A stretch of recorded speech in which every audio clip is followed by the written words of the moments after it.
किया सूरज उगेले गौआ सहरिया हो। किया सूरज उगस देवा घर नगरिया हो। किया सूरज उगस देवा घर नगरिया हो। किया सूरज नाही सूरज उगेले गौआ सहरिया हो।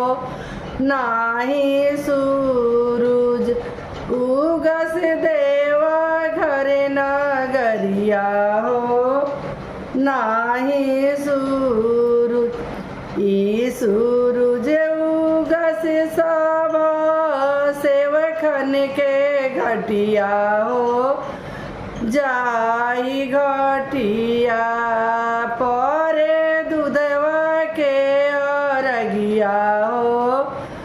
ताई घटिया परे दूधवा के अरगिया हो। ताई घटिया ई सूरज उगेले अनिल सिंह के घटिया हो। जाए घटिया परे फलवा के अरगिया हो। ताई घटिया परे दूधवा के अरगिया हो।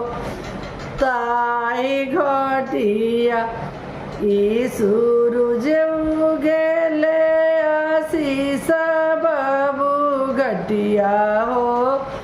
जाए घटिया परे दूधवा के अरगिया हो।